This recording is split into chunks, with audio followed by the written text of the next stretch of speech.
Dzina la Atate ndi la Mwana ndi la Mzimu Woyera. Amen. Ambuye tsekulani milomo yanga, ndipo ndidzatamanda dzina lanu. Ulemu ukhale kwa Atate ndi kwa Mwana ndi kwa Mzimu Woyera, monga panali poyamba, tsopano ndi masiku onse, ndi pa nthawi zosatha. Amen. Mlengi wa dziko lapansi ndi mlengalenga, mwini wake wa choona chonse ndi mphamvu, tipatseni choona chanu kuti tikhale anzeru. Tipatseni mphamvu zanu kuti tikhale anyonga. Sitinakudziweni inu kumlengalenga, zizindikiro zakupusa kwathu zikukwera mmwamba, ndiponso mavuto onse odzibweretsera ife tokha akutipangitsa ife kudzikhulupirira tokha koposa. Sitinakukondeni inu patali ndi mobalalika, chiwonongeko cha chidani chathu chikufalikira, ndipo zoyipa zobwera kamba kakunyada kwathu zikukungana pa mitu ya anthu osalapa. Tikufunitsitsa titathetsa zovuta zimenezi za dziko lonse. Tingatsatire bwanji njira yanu? Tiyankhuleni ife ndi mawu anu onse amoyo, mpaka mdima wathu utasanduka kuwala. Ulemu ukhale kwa Atate ndi kwa Mwana ndi kwa Mzimu Woyera, monga panali poyamba, tsopano ndi masiku onse, ndi pa nthawi zosatha. Amen. Chilimbi 1. Inu chauta, mkuwala kwanu timaona kuwala komwe. Inu chauta, mkuwala kwanu timaona kuwala komwe. Uchimo umalankhula, mtima wa munthu wosamvera Mulungu. Alibe mantha ndi Mulungu m'maganizo mwake. Amadzinyenga m'maganizo mwake kotero kuti tchimo lake sangathe kulizindikira ndi kudana nalo. Mawu apakamwa pake ndi oyipa ndi onyenga, sachita za nzeru kapena zabwino. Amaganiza za chiwembu akamagona usiku, amayenda pa njira imene sili yabwino, sapewa zoyipa. Inu chauta, chikondi chanu chosasinthika chimafika mpaka kumwamba. Kukhulupirika kwanu kumafika mpaka ku mitambo. Kulungama kwanu kumaonekera ngati mapiri atali. Kuweruza kwanu nkozama ngati nyanja yakuya. Inu chauta, mumasamalira anthu ndi nyama zomwe. Chikondi chanu chosasinthika ndi cha mtengo wapatali. N'chifukwa chake anthu anu amathawira munsi mwa mapiko anu. Mumawadyetsa zonona m'nyumba mwanu, ndipo mumawamwetsa madzi a mu mtsinje wa madalitso anu. Kwa inu kuli kasupe wa moyodi, mkuwala kwanu ifenso timaona kuwala. Musaleke kuwakonda ndi chikondi chanu chosasinthika anthu okudziwani. Pitirizani kuwachitira zokoma anthu olungama mtima. Musalole kuti mapazi a anthu odzikuza andipondereze, ndipo kuti manja a anthu oyipa andipirikitse. Onani ochita zoyipa ali ngondangonda. Inu mwawagwetsa pansi ndipo sangathe kudzuka. Ulemu ukhale kwa Atate ndi kwa Mwana ndi kwa Mzimu Woyera, monga panali poyamba, tsopano ndi masiku onse, ndi pa nthawi zosatha. Amen. Inu chauta, mkuwala kwanu timaona kuwala komwe. Chilimbi 2. Inu chauta, ndinu akulu ndiponso aulemerero koposa. Timadodoma poona mphamvu zanu. Muyimbireni Mulungu wanga nyimbo ndi ting'oma. Ayimbireni Ambuye anga ndi ziwaya za malipenga. Muyimbireni nyimbo yotamanda. Mutamande dzina lake ndi kumalitchula mopemba. Mulungu ndiye Ambuye wothetsa nkhondo zonse. Wandipulumutsa kwa adani anga. Wandibwezera mzithando zake pakati pa anthu ake. Ndimuyimbira nyimbo iyi yatsopano. Inu Ambuye ndinu akulu ndi olemekezeka, mphamvu zodabwitsa ndi zosagonjetseka. Dziko lonse lapansi likutumikireni, chifukwa inu mudalankhula ndipo zonse zidalengedwa. Mudatumiza mzimu wanu ndipo udalenga zonse. Palibe ndi mmodzi yemwe amene angathe kukana lamulo lanu. Mapiri ndi nyanja zimagwedezeka, matanthwe amasungunuka ngati sera pamaso panu. Koma amene amakuopani mumawachitira chifundo.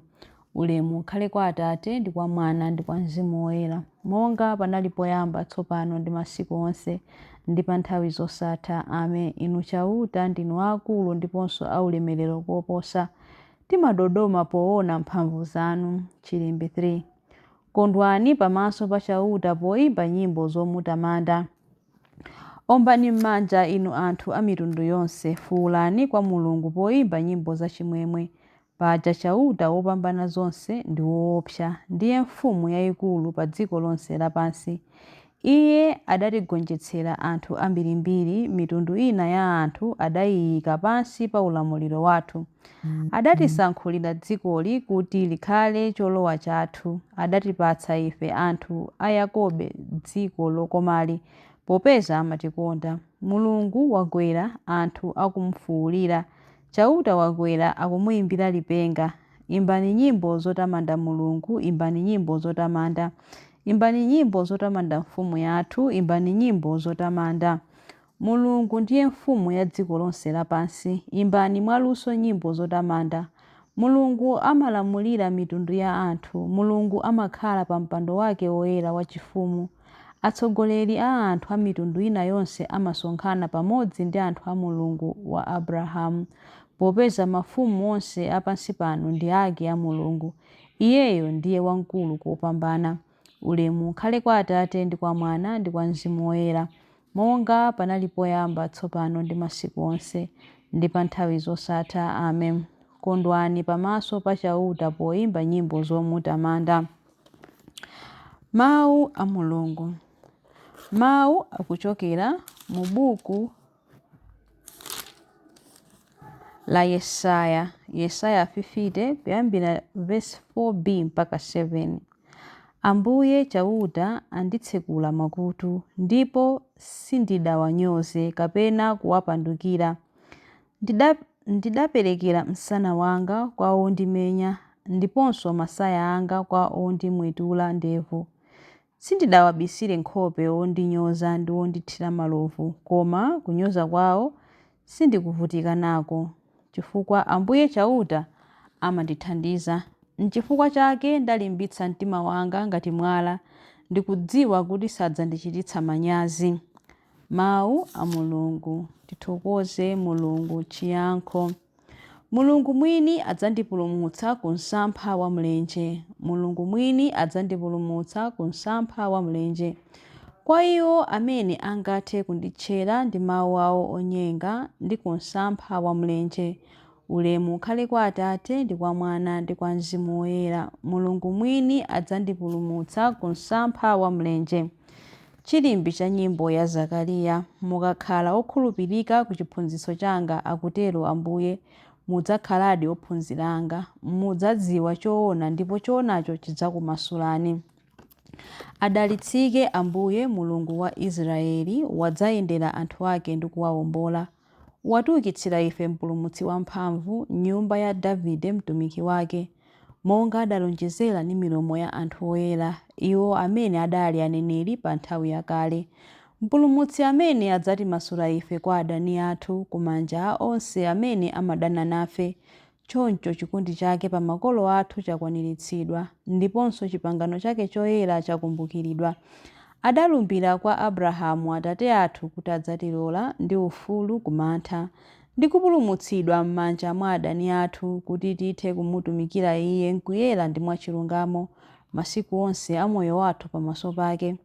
Kwa iwe mwana wang'ono udzayitanidwa mneneri wa Mulungu wamwambamwamba. Udzapita mtsogolo mwa Ambuye kuti ukakonze njira zake Iye asanabwere, kuti akadziwitse anthu ake za chipulumutso chawo kudzera mchikhululukiro cha machimo awo onse. Chikondi chokoma cha mtima wa Mulungu wathu, amene amatiyendera ngati m'bandakucha wakumwamba, adzapasa kuwala iwo amene ali mdima, iwo amene akukhala mu mthunzi wa imfa, ndi kutitsogolera ife m'njira ya mtendere.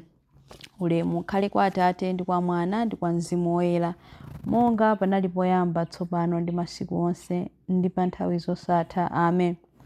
Mukakhala okhulupirika ku chiphunzitso changa, akutero Ambuye, mudzakhaladi ophunzira anga.